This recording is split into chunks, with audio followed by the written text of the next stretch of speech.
सभी जिला के सम्मेलन का आयोजन बिहार प्रदेश चौरसिया महासभा के द्वारा 13 जुलाई दिन रविवार को पटना के कृष्ण मेमोरियल हॉल में आहूत की गई। राजनीतिक सम्मेलन इसका नाम इसलिए रखा गया है कि राजनीति के रूप में हमारा समाज बहुत पिछड़ा है। बाकी सभी क्षेत्रों में हमारे समाज के लोग शिक्षा का क्षेत्र हो, बिजनेस का क्षेत्र हो, व्यवसाय खेती का क्षेत्र हो, हर क्षेत्र में आगे हैं, लेकिन राजनीति के क्षेत्र में हमारी समाज की शून्यता है। अभी तक हमारे समाज का कोई भी व्यक्ति लोकसभा और राज्यसभा में नहीं गया है। आज़ाद देश जब हुआ था उस समय बाबू शिवदयाल सिंह चौरसिया लखनऊ के थे, वही राज्यसभा के प्रथम और आखिरी मेंबर हमारे समाज के हैं, और वो संविधान सभा के भी सदस्य थे, स्वर्गीय कांशीराम जी के भी गुरु थे। तो कहने का मतलब है कि चौरसिया राजनीतिक सम्मेलन अभी करने का उद्देश्य कि हमारे समाज को राजनीतिक रूप से जागृत करना है। राजनीतिक रूप से जागृत करने होता क्या है कि जो समाज राजनीतिक रूप से जागृत है वह हर पार्टी में अपना प्रतिनिधित्व कर लेता है। जो समाज राजनीतिक रूप से जागृत होता है, और हमारा समाज जो है वो इसमें पिछड़ रहा है।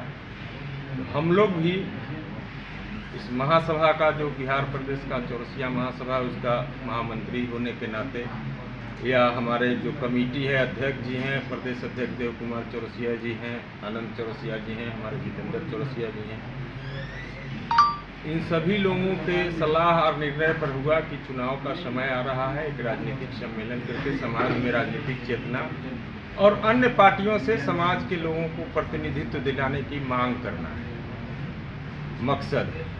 हमारे कार्यक्रम के मुख्य अतिथि नेता प्रतिपक्ष बिहार विधानसभा रहेंगे श्री तेजस्वी प्रसाद यादव जी। उनके रहने का और रखने का मेन उद्देश्य यह है कि 2020 के चुनाव में और 95 और 4 के बाद 2020 तक हमारा समाज का 80% वोट लगभग एनडीए को जाता रहा है, यानी भाजपा को जाता रहा है। लेकिन उतना दिन तक साथ रहने के बाद भी 2 से 4 होना चाहिए था। 2 विधायक हमारे हुआ करते थे, एक संजीव जी दीघा से और उसके पहले से रामेश्वर जी नोखा से। तो 2 में से 1 कर दिया गया। 2020 में एनडीए के कुनबा से जो 2000 से जीतते आ रहे थे उनको घटा के 2 से 1 कर दिया गया।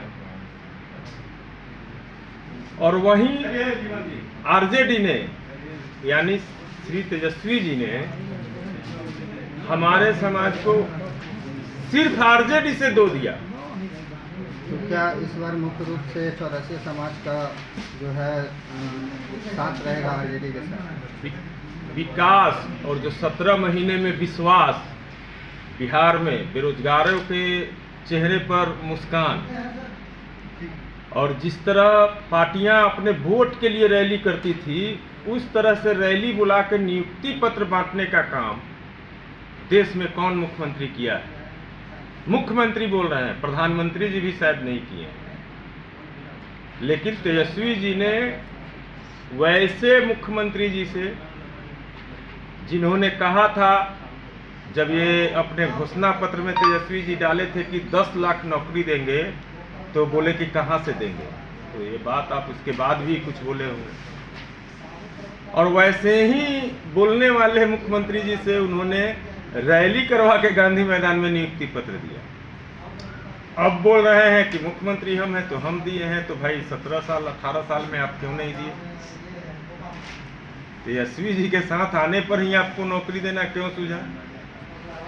इसलिए एक जनता में, युवाओं में विश्वास जगा है, और जो अभी इन्होंने संकल्प लिया है कि आने वाले चुनाव में और मेरा क्या क्या विजन है, रोजगार, विकास, कमाई, सिंचाई, दवाई, कार्रवाई, सुनवाई वाली सरकार। अभी जानते हैं अफसर बेलगाम हो चुके हैं, आगामी विधानसभा चुनाव में जो है चौरसिया समाज का पूर्ण समर्थन रहेगा तेजस्वी यादव? मैक्सिमम समर्थन। पूर्ण तो राजनीति में कभी होता नहीं है। हम लोगों का प्रयास है, हम लोग मांग करते हैं कि 2 टिकट उन्होंने स्वविवेक से दिया, बिना मांगे हुए। समाज के प्रति उनकी आस्था को दर्शाता है। 40 करोड़ की लागत से उन्होंने हाजीपुर वैशाली जिले में इंजीनियरिंग कॉलेज जो है उसमें पान अनुसंधान केंद्र की स्थापना की, जो हमारे समाज का मुख्य पेशा है। हमारे समाज का एक मुख्य मांग है अभी के सरकार से कि पान को हॉर्टिकल्चर में रखा गया है, जिसके कारण फसल का बीमा लाभ नहीं मिलता है। उसमें केला आता है, उसमें फूल आता है, उसमें नर्सरी आता है, जो पौधे छोटे छोटे होते हैं। किसानों को जब बारिश और ओलावृष्टि से क्षति होती है, उसकी कोई क्षतिपूर्ति का प्रोविजन नहीं था, नहीं है। यदि उसको कृषि का दर्जा दे दिया जाए तो उसको फसल बीमा